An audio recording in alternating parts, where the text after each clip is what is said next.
Welcome back to another episode of RNT Fitness Radio, and today I'm joined by a fellow RNT coach, Ed Pilkington, who comes on to share his journey in the industry while also talking about the intricacies and the art of the perfect check-in. We go through the RNT check-in checklist and discuss what makes a good check-in, what you need to be including, and what Ed's biggest pet peeves are. We also discuss the importance of looking at the entire journey ahead of you when you first start, and why the initial fat loss transformation is only the start and is where the real work actually begins.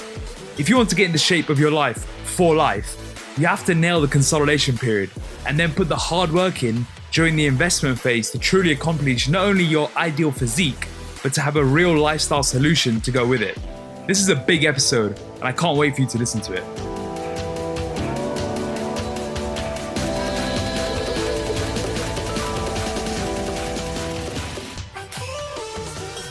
So how's the dad bod coming along? Yeah, no, it's taken shape all right. But no, definitely a big change to lifestyle. Just trying to make sure I'm keeping everything in check and doing what I'm telling all my clients to do really at the moment. Amazing. How many weeks has it been now? So it was 2 weeks on Friday. So yeah, about 2.5 weeks now. It's weird actually because it feels like it's so long ago since he came, but then at the same time, it's kind of just gone by and I've been such, just blown past. So yeah, 2.5 weeks I think it'll be today. So yeah, all going well so far. And how much has your life changed since then? Oh, like it's incomparable. It's one of those things that before, when when Suze, my wife, was pregnant, everyone's telling you how things are going to change, or make the most of your sleep, make the most of this and that, and you kind of think you're taking it in, but you don't really. And then as soon as you actually bring him home from the hospital, then it really hits. It's just like, okay, yeah, this is never going to be the same again. And I mean, it's been amazing, but it's just it's that everything is just everything's different now in a good way, but it's just getting stuff done. It's definitely a lot to adapt to. That's the biggest thing I think. It's just being able to adapt to the change really. And what has been the biggest cause of adaptation? Is it sleep or general routine? So to be honest, my sleep has actually been pretty good. I've been very lucky. My wife Suze is actually is breastfeeding, so I can't really do that much in terms of the night stuff. Yeah. So I've kind of maybe got a bit lucky there. In terms of, for me, my biggest adaptation is definitely just kind of productivity and getting stuff done. So I'm quite like an OCD kind of person in terms of having the house how I like it, having my to-do list, make sure I'm getting this stuff ticked off each day. But it's one of those, like, if my wife jumps in the shower, it's like even little things like, oh, I'm just going to do the washing up now. But then if he needs, a nappy change or he's crying or anything, it's like one of you is kind of on baby duty where the other one is on normal life. So it's really just trying to get our schedules synced up as best as possible to make sure one's always kind of there for Ollie, but then the other one can get on and do everything. Yeah, you work from home, don't you? Yeah. So I'm working. I think that's going to be another thing. Although I think on one side it's going to be brilliant because I can be around and I can manipulate my schedule to suit the family. But on the flip side, I think I do need to be wary of not, it's the equivalent basically of potentially bringing a baby into the office with you. So it's making sure that, it is separated, or like work time is differentiated from family time, and, where you're doing your work as well, I think becomes important then. Yeah. You mentioned you like to stay structured. You like to have a lot of lists. You have your own processes. Talk to us about some of your hacks essentially to get a lot of stuff done, because I understand you're very productive in your work, and when you work, you get a lot done. Yeah, so I find, so for me, like I said, the to-do list is massive. I do at least the day before or write up the list. Normally, sometimes I'll even write out like a bit of a rough guide for the week, but always make sure everything's sorted for the next day, the day before. And this will have anything on that's just kind of like a non-negotiable, basically. So if we've got a meeting, or even if there's extra stuff to do with work or anything, like even I have like the bins out on a Friday, so no recycling has to cut, stuff like that, just so I know that I just have to get that stuff done before I go to bed. I find being able to tick that stuff off and being able to structure my day around it just takes all the stress out, and really it comes out of that kind of decision fatigue that we talk about so often with clients in terms of diet. but just implementing that, away from diet, just in general lifestyle stuff. But I find that every day I can go to bed knowing those non-negotiables are always ticked off, which for me is a massive stress reliever as well. Yeah. Do you have any weird sort of things you like to automate decision-wise? So in terms, I guess nothing too weird. I mean, food I do a lot. I eat very similar most days. And that is, again, just down to just ease of preparation, and then also just not having to make those decisions each day. For me, the thought of having to go on something like MyFitnessPal and try and work out each day as you go is like my worst nightmare. Yeah. I do clothes a lot. So normally my clothes will be out the night before. What else do I do a little bit weird? Sometimes I'll do it with, say, I have a day when I change the bedding and all the towels and stuff. So sometimes the day before that will be out ready, just so I know and that's done. Very domestic. Yeah, I know, but I think it all boils down really to a bit of like a control thing. It helps me just kind of relieve any anxiety. It's kind of that OCD thing, but yeah, no, I'm quite like a modern guy in terms of the domestic stuff. But I think it comes down to like knowing that I'm in control and it's going the way I like, kind of thing, really. Brilliant. I mean, you sound like a real catch there. Yeah, I like to think so. If only the wife did. So automating decisions is something we talk about a lot very early on in the process. In phase 1, cleaning the palate, one of the key accelerators in order to help you get through that phase is installing a lot of non-negotiables, creating a lot of automated decisions and minimizing that fatigue that's associated around creating a lot of small decisions. What else do you see as key parts of sort of the early phase in the journey for people? How can people get straight on board with what they're doing? I think basically the biggest thing is just getting going with it. I think sometimes a common kind of pitfall people can fall into is just looking at it on paper and seeing all of these changes they have to implement, which seems just like this massive list. But I think once you actually just get going, you can see it becomes a lot more doable. And once it's in practice, you're just going with it, and you can then make tweaks from there. So first off, just getting going. I think also just not worrying about if you can't do it 100% straight from the off. So I mean, if let's say you do an order, or you've got protein powder on your plan, you do an order, but the company you're ordering it with can't deliver it for 3 days. That's not the end of the world. You can get going, and then you can bring in the supplement or your vitamin, your D3 or whatever it is. Just because that doesn't arrive to the Wednesday doesn't mean you can't get going on the Monday, and just doing what you can as best you can, and then just building up to 100% would be a massive one, I think.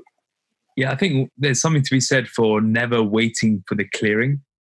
You're never going to get that clear spot in your diary. You're never going to have the perfect shopping order. Waiting till Monday, waiting till January, waiting till the flowers blossom. There's so many excuses people give, and waiting for that perfect time or waiting for that perfect clearing. I think it's just shooting yourself in the foot almost.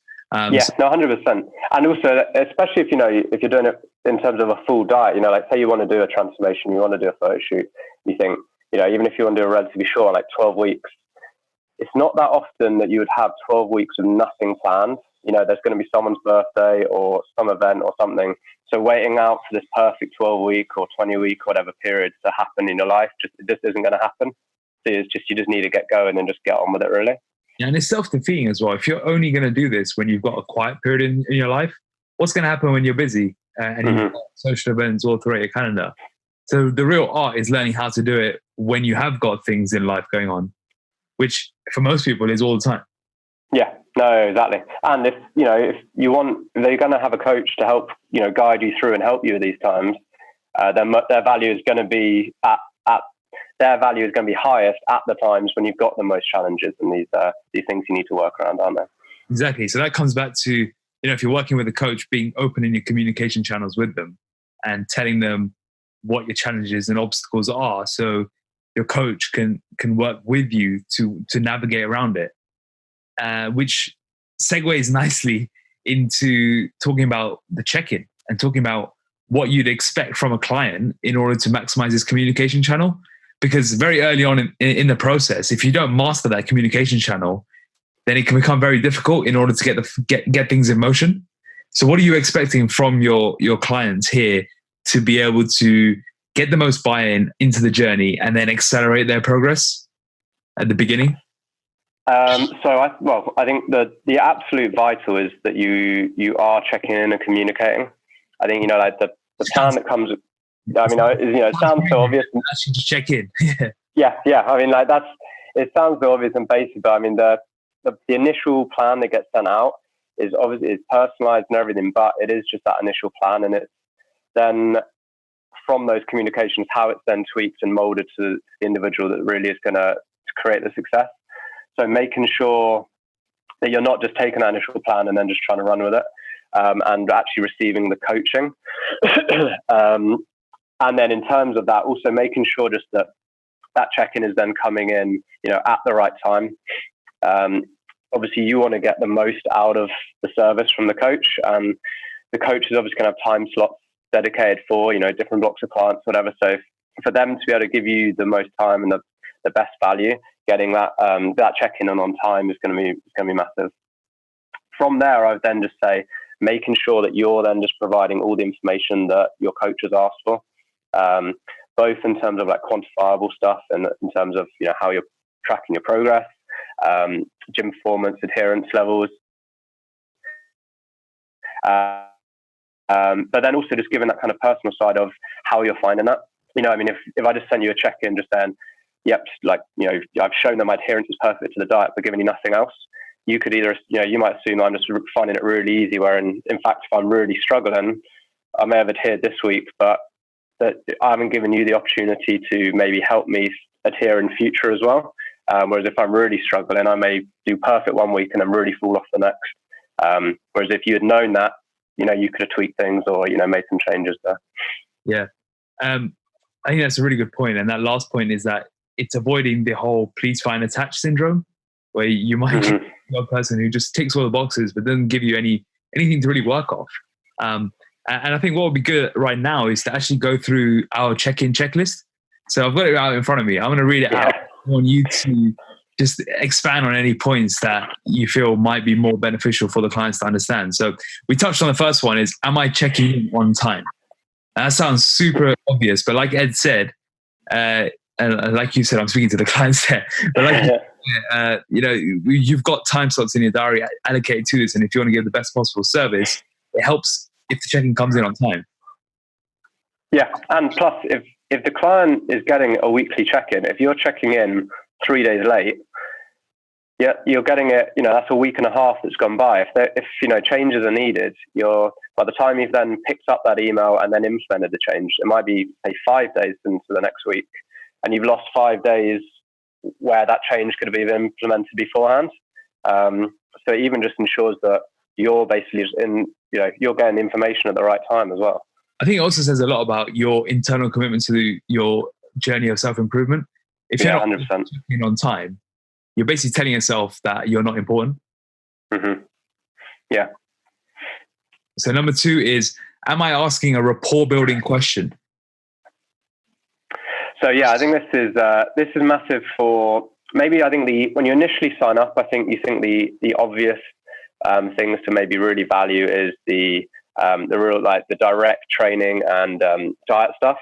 But really building that rapport with your coach is ultimately what allows you to get on better, but also allows each other to draw information out of each other, and really get some of the value that's maybe not 100% maybe the science stuff, but you're more likely to pick up tips of how I'm doing things, or I can get to know you better in terms of little things, even just in terms of what you like to do at the weekends, which we can then adjust or play on, and it's all a part of helping you and fitting your lifestyle to the journey. Fitting the journey to your lifestyle, which we just can't do if we don't know anything about your lifestyle, basically. Yeah, I think the rapport thing comes into building that lifestyle solution. And if you have no idea what's going on in your client's life, it's impossible to do so.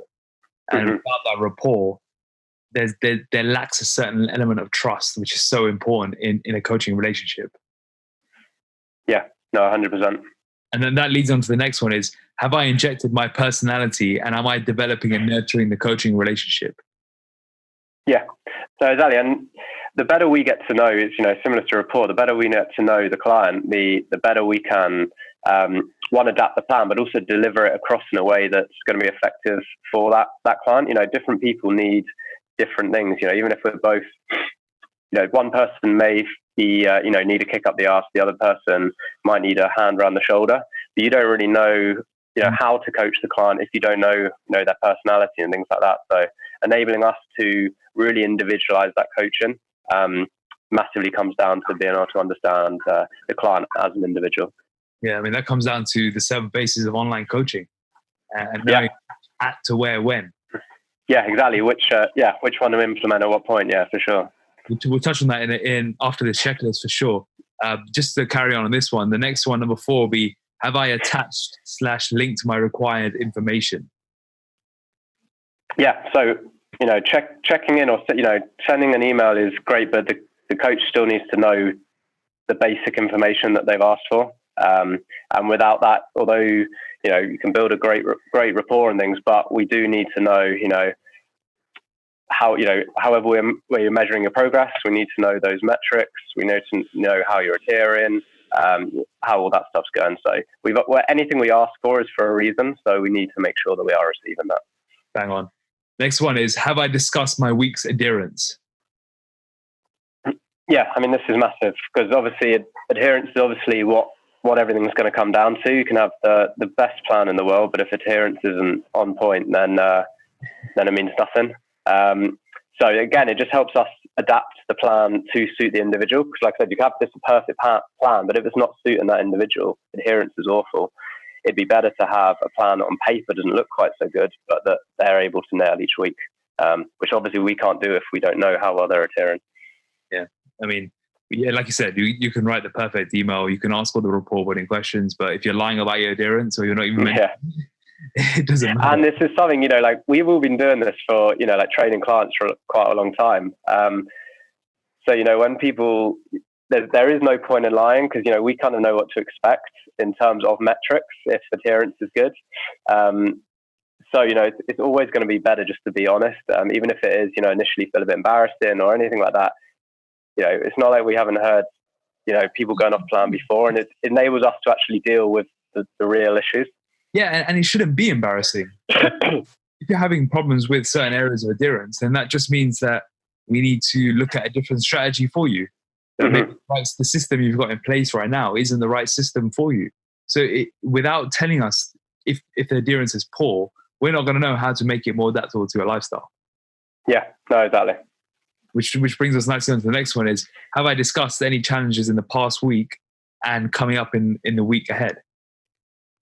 Yeah, no, I think this is massive for getting the most out of the process. In terms of like discussing previous challenges, if there have been issues or anything in the week or any slip-ups or whatever, making sure that you're then telling your coach so you can both reflect on that and then see how you can improve on that is basically what's going to make the difference in future. So if you're not reflecting on any slip-ups, those slip-ups are just going to keep happening. Whereas if you do reflect on these challenges, we can think about how, what would you do differently next time? That means next time it comes around, you're not going to make those slip-ups. And that's where, these lifestyle solutions and these changes for life really do come in. And then likewise, in terms of upcoming events, it's just enabling us to be proactive rather than reactive. And instead of you checking in and, weight's gone off because you've gone off track of the weekend, we can basically just plan for this weekend event that's coming up and make sure we're in a good place to then deal with it. So that slip up, doesn't arise in the first place. Yeah. And then that brings on, that covers the second point, where the next point I was going to mention, which was, have I mentioned any upcoming social work or life events? So you've already covered that one. And then heading into the last 3, am I writing coherently and with a structure? Oh, yeah. This makes everything so much easier. Sometimes you'll get the odd email and it's even they'll start talking about diet and then they'll go into training and then back onto a bit of diet and then some lifestyle stuff and then another bit of diet, and trying to actually bring that all together and then give a coherent and a good response to that as well is so different. You almost have to rewrite their email out into, like a full page of notes, and then to piece it together like a jigsaw, and then, respond. Yeah. And so, I mean, for some people, if that's how your brain works, maybe just jot down before your check-in, just put it into, 3 or 4 columns, maybe like diet, training, steps, lifestyle, and just jot down all of, your bullet points. And then, you've got them in the columns, and then you can type it up from there. And I mean, I don't think I quite like when people send me, like a bullet point kind of style check-in. I mean, obviously it can be in sentences, but it does just provide that kind of structure, and makes it so much easier for us to then see, what's going on with diet, what's going on with training, and really be able to respond in a coherent way as well, to be fair. And then the next one is, am I following best communication practices? Yeah, so again, I think this is one of those where it may seem less convenient initially, but it actually makes everything so much simpler. Keeping all communication just via the agreed communication method. So predominantly that's going to be via email with RNT. It enables us to basically have a chain, like you have an email chain. If there are changes or anything, you can just scroll back through that. If it's spread across 4 different types of communication, trying to look back on what they've said or the change you implemented here and there, it makes it impossible. And it just allows basically just for that standardized format. And, I think initially people might think, oh, maybe, WhatsApp or whatever is quicker. But at the end of the day, everyone has got emails on their phone. And the only difference between, at least on my phone, the only difference between WhatsApp and email is just which button I press. They're both exactly the same speed. So, I mean, that's just something I've never really understood. Maybe back in the day when you're all on Nokia 3310s or something. But nowadays, it's, email is just as fast as anything else. And the way it keeps it all in there makes it a lot easier to attach links or articles or anything. So yeah, I think go with the standardized or the recommended communication, and then there will be times potentially when things need to go on other things, but that's just going to make it easier for both you and your coach. Yeah, it just keeps the data, feedback, communication organized in one place. Serves as a great reference point in the future. And like you said, there's nothing worse than communicating over multiple platforms and then losing trail of what you've said.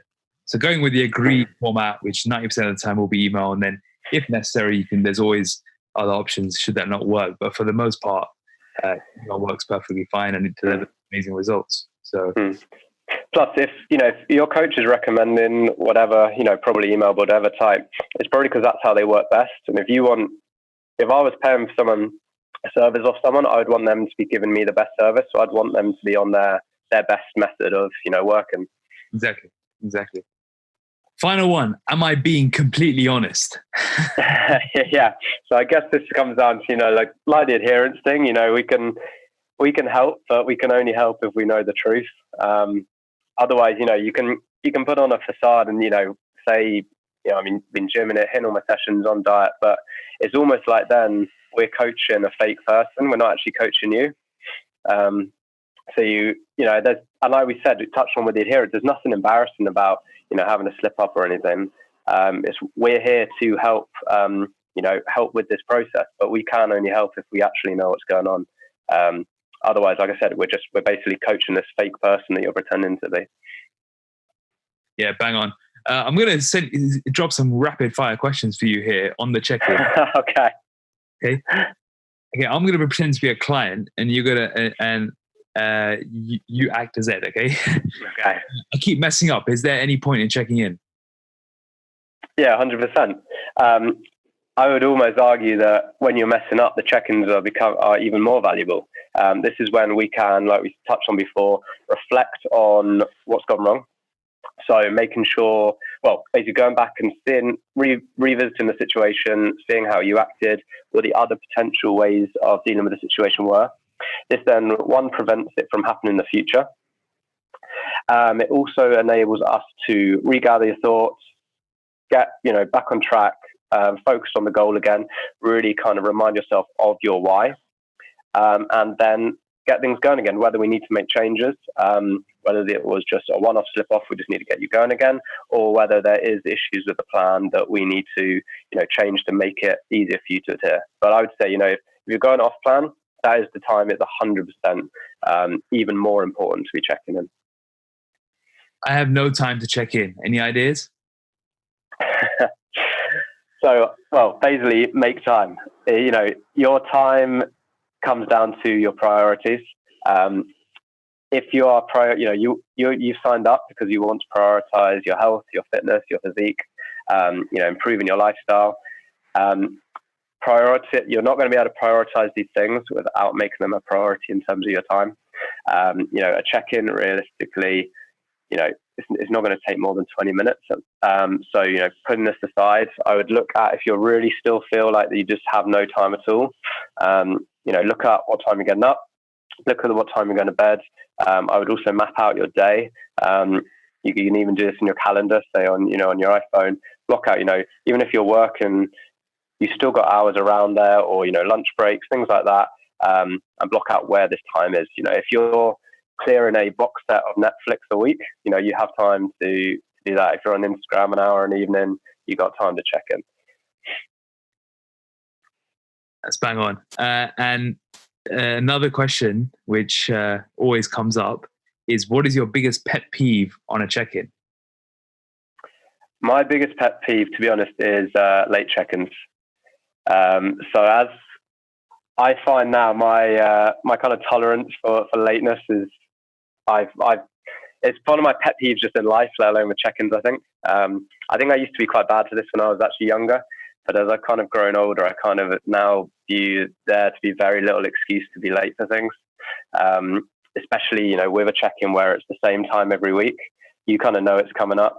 If it's, let's say 9 o'clock on a Tuesday morning, you can do it on the Tuesday morning, but if you're going to be in a rush or you're in a rush every week, do it Monday night. If it's still, it is a massive issue, talk to your coach. Potentially you might be able to, move it to another time. But, once it's that time set in stone, so, you can work around that.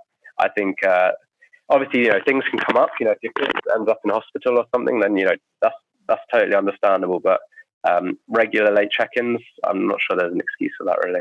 Yeah, I'm in complete agreement with you there. I think late check-ins is the worst form of respect you can give to your coach or someone else. It's just showing that you don't respect their time. 100%. And you know what? You don't respect yourself because you're not willing to empower your coach to allow them to give you the best possible advice, which would then impact your journey and your results. Yeah, no, 100%. And, if, things do crop up, if you're at work and you're about to, you blocked out half an hour before to write it up and send it in, and your boss has lumped, a massive pile of paperwork, needs to be in an hour, send across in a quick email saying, look, something really sorry, work's just got crazy, I'm going to be a bit late today. If that happens once every now and then, your coach can deal with that, it's not an issue. But just going silent and then sending it in, 12, 24, 48 hours late. Or even worse, having us chase you. Yeah, no, exactly. And like you said, it is disrespectful. And I think, whether it's in check-in or in person meeting or anything, I find it's something I definitely feel I was bad at when I was younger. But I now definitely, I do view being late as a disrespect, to be honest. Yeah, good point. And just so anyone listening isn't feeling bad, we're not singling anyone out here. We're just giving best practices here. Something you've mentioned quite a few times as I've been listening to you here is the word enabling, and being the enabler is one of the faces of online coaching and coaching in general. Tell us about what being the enabler is all about. And for those of you who are not sure, we're talking about the 7 faces of online coaching that we've spoken about and built a mastermind around. And the first face of them is the enabler. So tell us about the enabler and why it's such a critical face, and if it's your favorite face to wear with clients. I think it probably is one of my favorite. I think it's the ability really to empower them. I think it's very easy to just be a dictator and really just kind of just blast exact kind of message to clients the whole time. I think, especially when they start up, they do need direction and to be told kind of what to do. But I think enabling them to be able to take control and understand different situations is a massive part of turning it into more of a lifestyle solution as well. Yeah, it's all about the real world strategies and knowing how to create the best adherence for people with regular busy lives. Yeah, no, 100%. And, if you never implement that face, then your client will know exactly what to do day to day. But as soon as something crops up or they're at that, last minute work lunch or something like that, they're going to be clueless. And that really does mean that it is a very kind of short-term thing, and you're not actually going to have that impact long-term on their life. Yeah. We'll put the 7 Faces online coaching into the show notes today for people to read in full. But for those of you who are aware, and Ed will touch on it now, and let's speak more to the trainers here and the coaches, or anyone who's a coach in different fields. Ed, what have you seen? Where have you seen people miss out on in terms of the faces? Where are people potentially leaving in the closet too often, as opposed to taking it out to wear when they need to? I think, especially in the kind of personal training or your coaching kind of arena or industry, so much is built on the basically X's and O's, how many sets, how many reps, what exercise, all of this, like the more technical stuff. And so many people, I think, are just missing that real life application and, things like the enabler or the strategizer. And, there's so many coaches out there that can write a diet that on paper would elicit fat loss, a program that would stimulate muscle for hypertrophy. And although, so much of the learning and courses and everything out there is built around that side of it, the technical side of it, and it is definitely important, but it means nothing if you can't use these other faces, such as, in terms of the enabling them to implement into their life, strategizer, working around their lifestyle, and putting strategies in place for, holidays, weddings, etc. And that is ultimately where the results come. And for me as a trainer, I had done a lot of the kind of the certifications or degrees and stuff like that.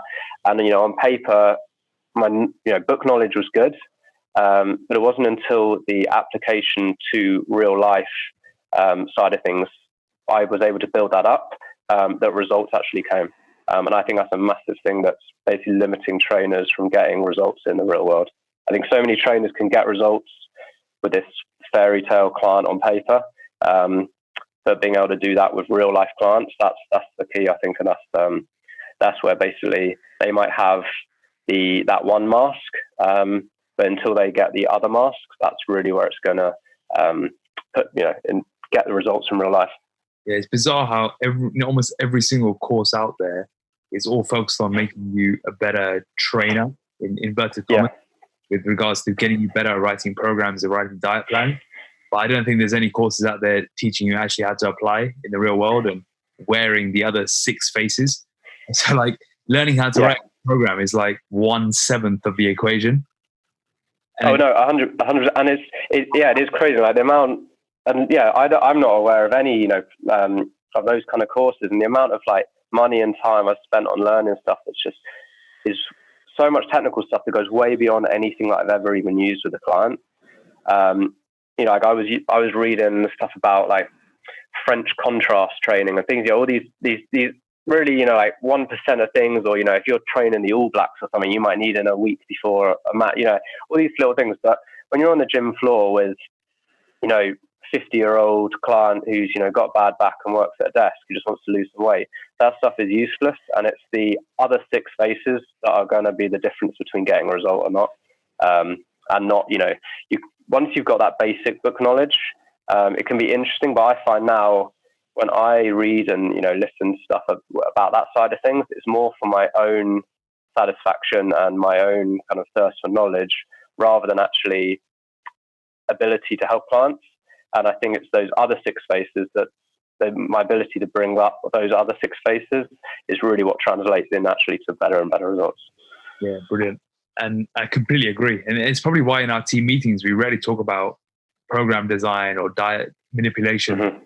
We both know that that's not the reason why people aren't getting results. It's everything else. It's psychology and it's adherence, and it's understanding how to build it into a lifestyle, which is the hardest factor in this whole thing.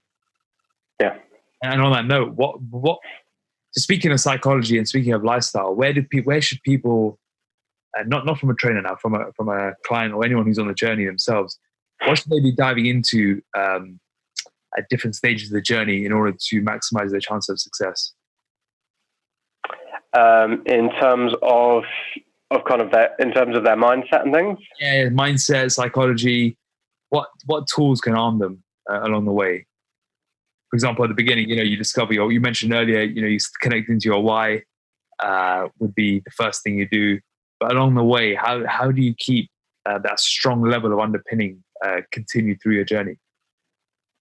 I think the why is probably the biggest one, and that's something that once you have, you can then revisit, because there will be inevitably dips along that journey, and remembering that why and reminding yourself of that is going to be really powerful and kind of driving you on.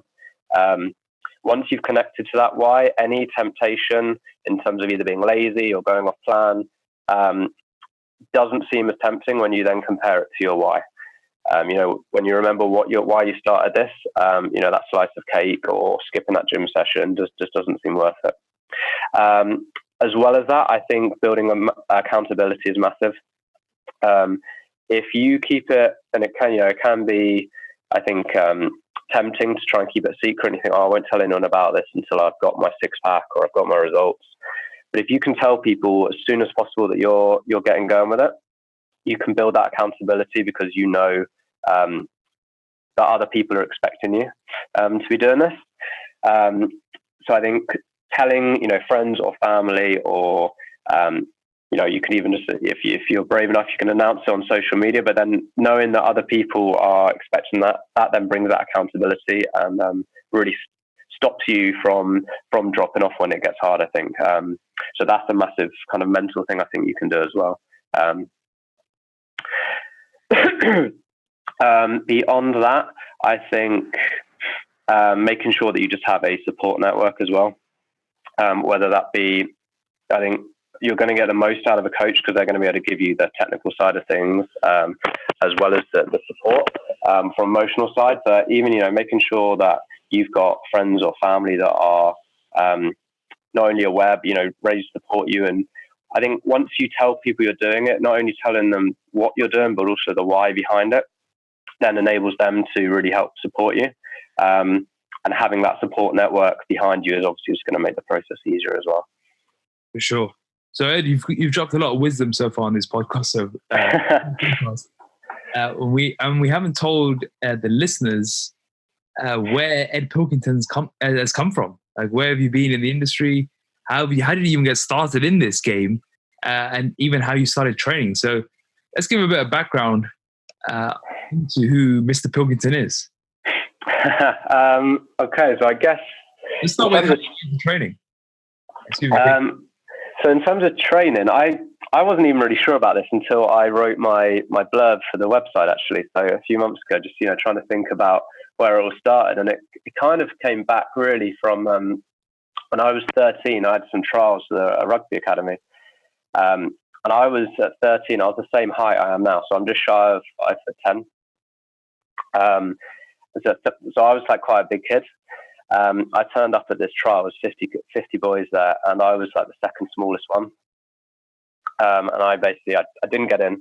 And I remember afterwards, I was kind of like my other mate who went to the trial as well. We were in the pub with our dads afterwards, and they were kind of chatting about it, and we were complaining about not making it. And I'd kind of said, everyone was so big and blah blah. And my friend's dad literally turned to me and was like, "Well, what are you going to do about it?" And it kind of sparked something in my head a little bit. And from then on, I kind of just started doing push-ups in bedroom. I bought one of those, the Argos bars that you kind of screw out, so it's like a pull-up bar in the doorway. So it was like pull-ups on there, could put it down at the bottom of the door, I'd do sit-ups. So that became kind of a thing. And then as I got a little bit older, I then joined the local gym. Didn't really know what I was doing, but the whole motive behind it was to, hopefully be better at rugby. And that kind of probably continued until I was about, I guess, around 18-ish. I was still playing rugby, but then I think, to be honest, it was maybe the training had become its own thing as well at that point. Looking back, I was making, all the mistakes that everyone makes when they start training, but it would definitely become, I figure at about 18, even if I wasn't playing rugby, I still think I would have been training because I was enjoying it. And then by the time I went off to uni, that was where kind of rugby died out for me a little bit. I think with like partying a lot, a few injuries and things, rugby kind of just dropped away a little bit. But the training just stayed on. And then by that point, because there was no rugby, that wasn't really the reason I was training. I was just training because I was enjoying it at that point. And then that kind of just built on from there. So when I left school, actually, I'd done PE at A-level, and it was kind of the only subject at school that had really interested me. Couldn't wait to leave school. But PE was the kind of one that I'd found interesting and kind of felt was doing well with. I wanted to go to uni, but I didn't really know what to do. So I kind of looked at sports science being like the natural progression, but the word science just completely put me off. So I went for sports coaching. Partly, at the time I thought it looked like a bit of a DOS, because I was ready to leave school. I just wanted to go to uni, have some fun. So I went up to Northumbria Uni, which is the new... Sorry? By the lad.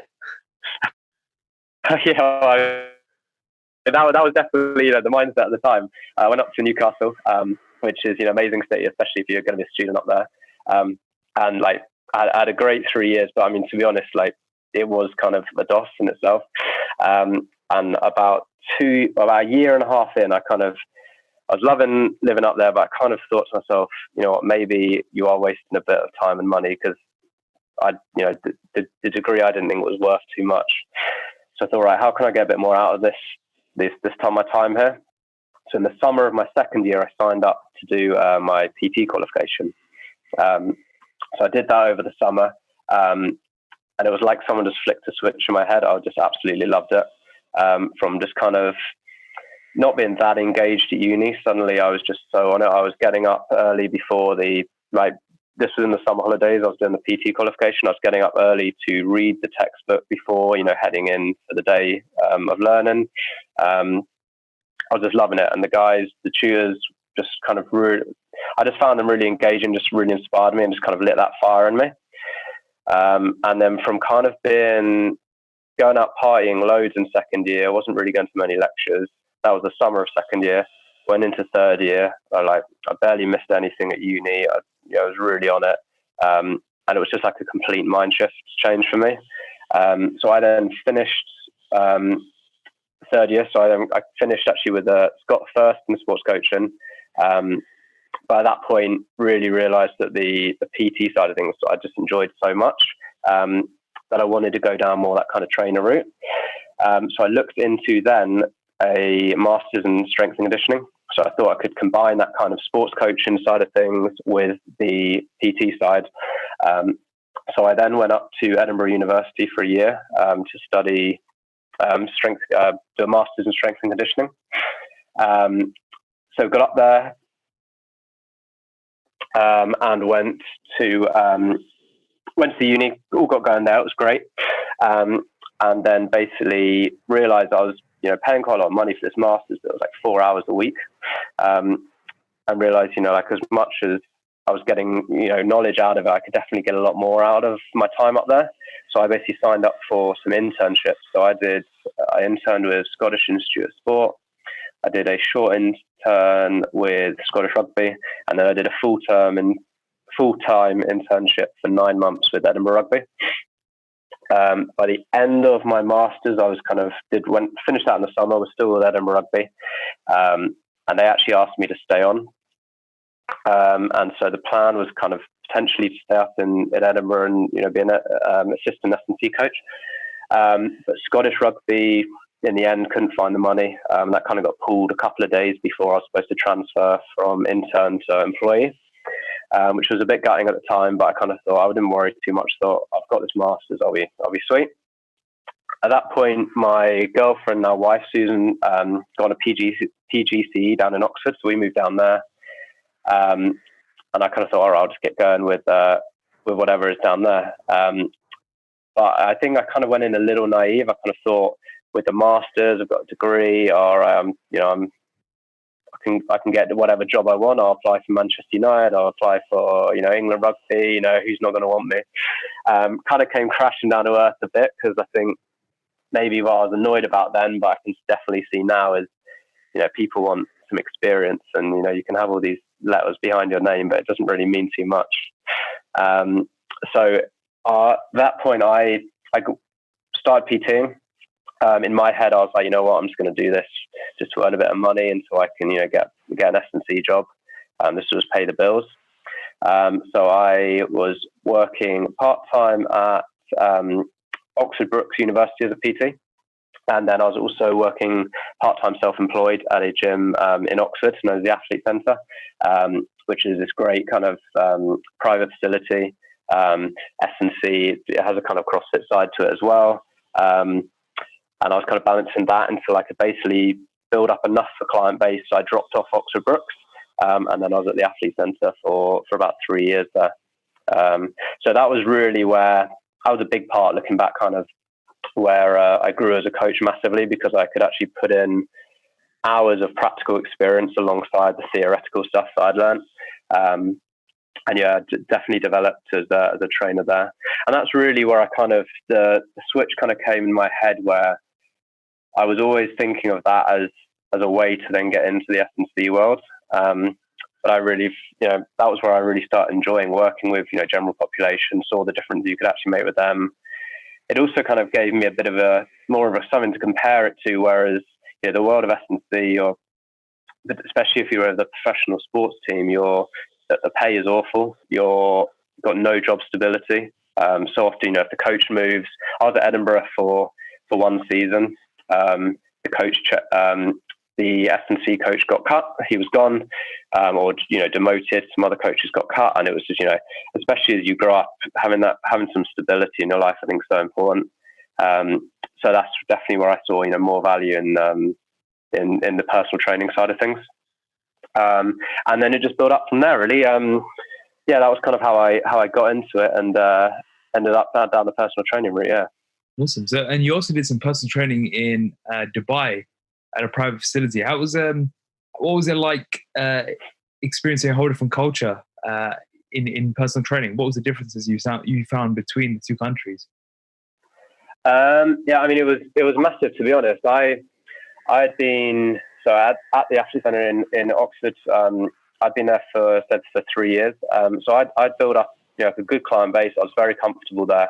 I was really good friends with the other coaches, and I could have happily just stayed on, to be honest.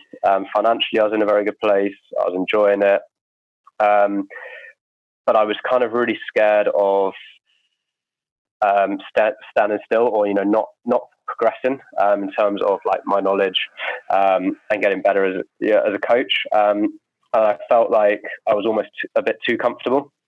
So when the opportunity came to move out to Dubai, I kind of thought it was one of those that really took me out of my comfort zone, but I knew was necessary. So it was a complete shock. I'd been with girlfriend at the time for 6 years, I think, at that point. We'd always lived together. We then went and did 5 months long distance. From just being in our nice flat in Oxford, I was sharing this flat of 9 people in Dubai, from all around the world. Obviously weather's different. Complete culture shock. But it's something I look back on now as one of the experiences I think that's really built me, and definitely came back. I almost went a boy and came back a man. I kind of feel like having to adapt, and not only in terms of work-wise, but also just the whole lifestyle change as well from that, for sure. Yeah, and then what brings you to Belfast? So we're out in Dubai. Once I realised that I basically just didn't want to continue there. I felt, like I'd done my time out there. I kind of needed a change. We decided to move back to the UK. At that point, I felt a little bit lost in terms of my career. I think at that point, I think I'd gone out to Dubai thinking that was going to solve that would kind of solve my career. That would put me on a ladder that I would then just stay on for the rest of my career, and that would be it sorted. Once I realized that wasn't necessarily what I wanted, I kind of was a bit unsure of where I then would want to go. So we basically said, look, I'll go back into PT just to get everything going while I decide kind of what I actually want to do. For any PTs listening, like getting a job as a PT isn't hard. It's, then building up your client base. So we said, rather than me dictating where we go, where I can get PT job, because, you can, as a PT, you can go anywhere and get a job. To my wife, Suze, we said, look, let's see where you go and get a job, and then we'll move there and we'll get going. So my wife is from Northern Ireland, so she had some contacts in Belfast, and she got a job. She works as a recruitment consultant, so she got a job in Belfast. So then we moved over and got things going. I, found a gym nearby where we lived and got my PT kind of off the ground there. Initially, 100% in my head, it was just, I'm going to do this for about 3 months just to get some money and pay the bills, figure out just kind of what I want to do. I kind of thought at that point, you know what, PT probably just isn't what I want to be doing. I think the fire in me had kind of just gone out. But it couldn't have been any better. I got going with clients again. It just completely relit that fire in my belly, and I was just loving it, helping people getting results. And it really just spurred me on. It just reminded me that, you know what, just because it didn't work out in Dubai, that isn't, like PT that's not right. It's just like that situation just wasn't right for me. It's just exactly what I needed at that point. It really lit that fire in my belly and really just kicked me on again. So I was then worked out of that gym for a year and a half. So BFit Belfast, it was a great place to work, but I again, just knew that I was again got myself into a comfortable position and just realized I needed to kick on if I was going to progress as a coach. And that's when the opportunity of RNT came up, and I kind of snatched it with both hands. The rest is history. Yeah, exactly. Yeah, brilliant. It's a really cool story especially for trainers who are listening, just to see how much it can change over the course of the year and how your environment really dictates how you feel about the industry. In many cases, the wrong environment really throw you, even if you enjoy the work, if you're in the wrong environment, it can completely take you away from what you actually got into it for.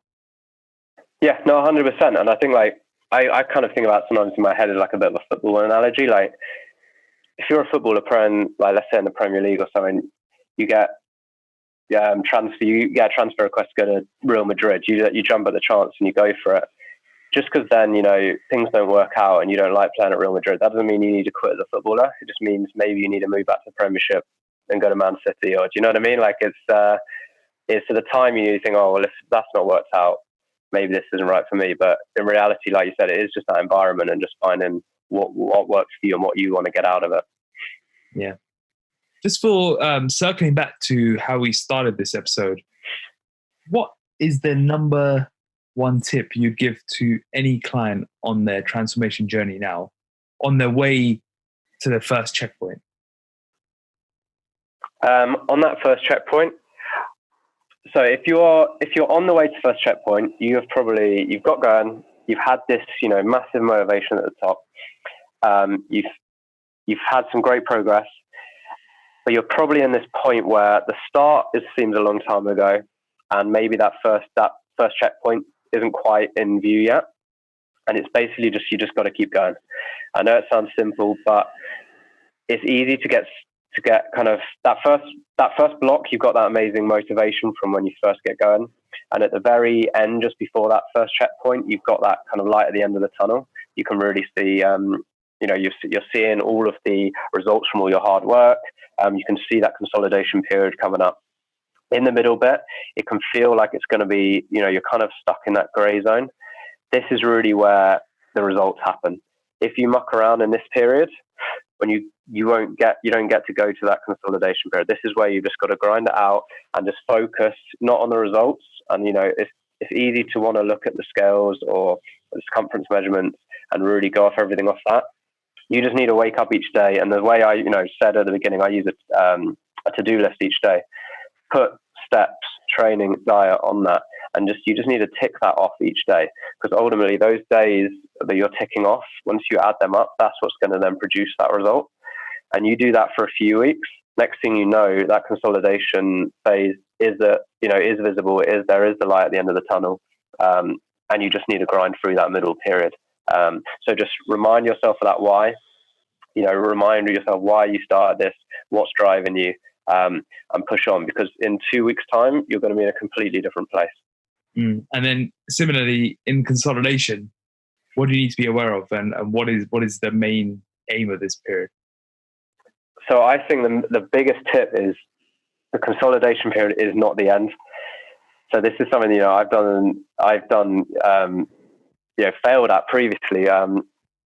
One time I kind of just viewed the photo shoot day as the end. That was what I had everything riding on.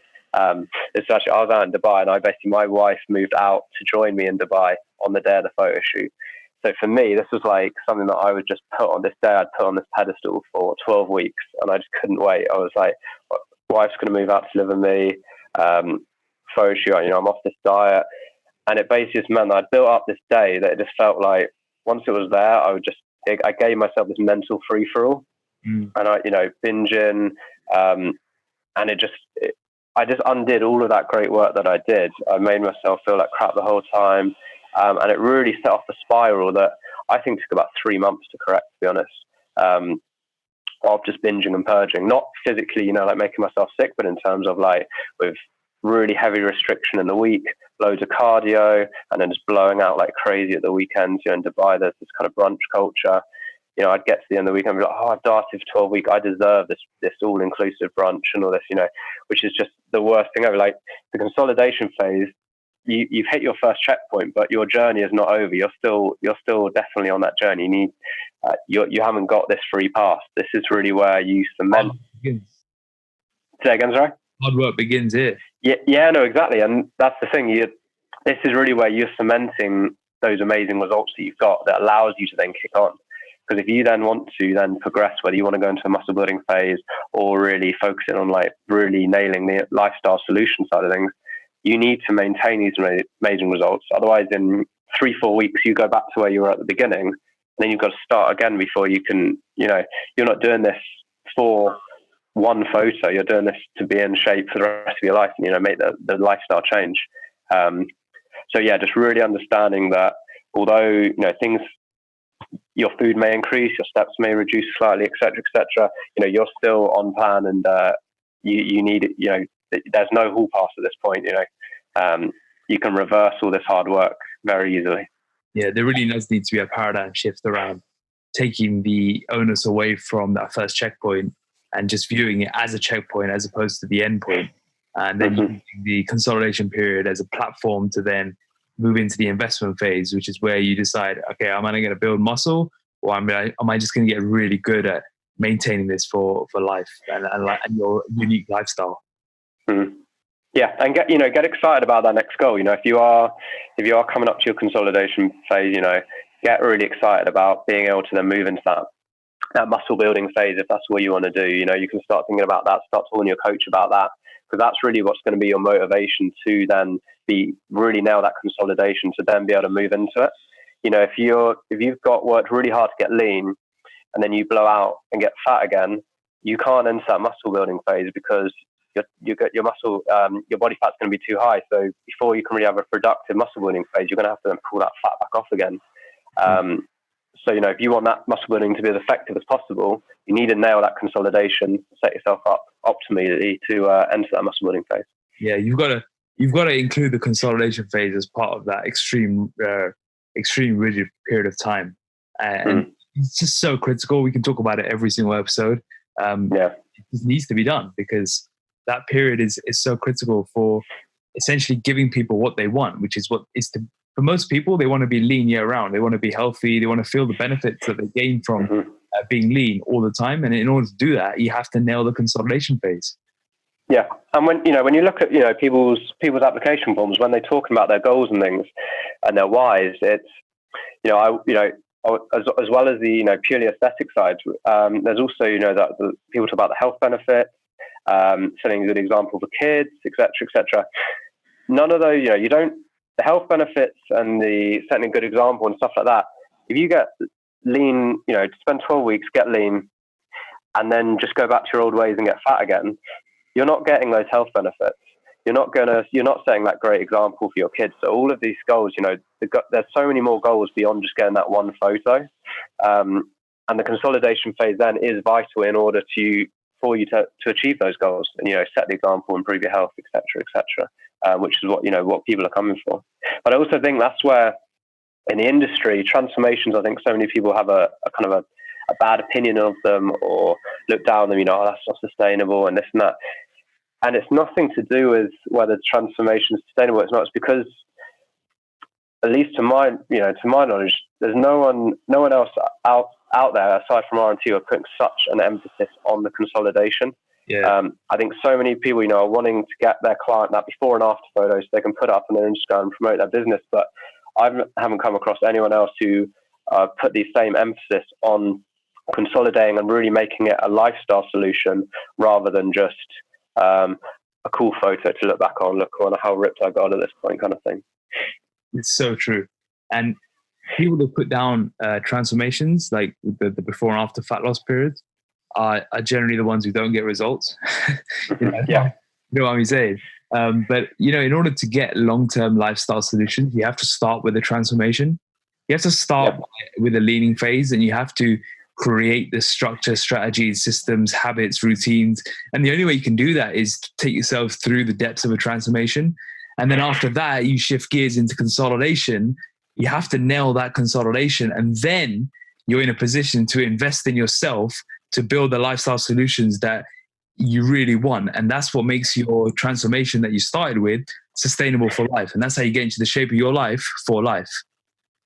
Yeah, no, 100%. I think that's where I think there's kind of almost two sides of the industry. There's one that's kind of all about that quick fix, but then no consolidation or lifestyle, like long-term kind of vision.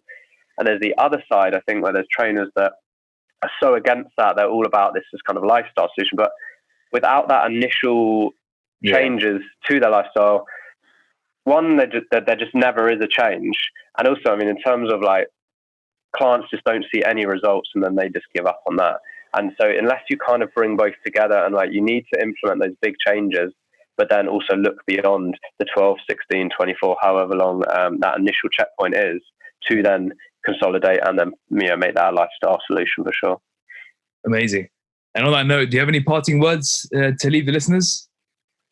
I would say recheck that first email from your coach. See that check-in time. Make sure you're sending that email in on time. Don't mess with Ed right now. He's running on short amounts of sleep. And got baby Oliver keeping up all night, so you don't want to be late for his check-in, or you're going to feel the wrath of the. No, exactly. Amazing. Thanks so much for coming on, Ed. No, thanks for having me. It's been good.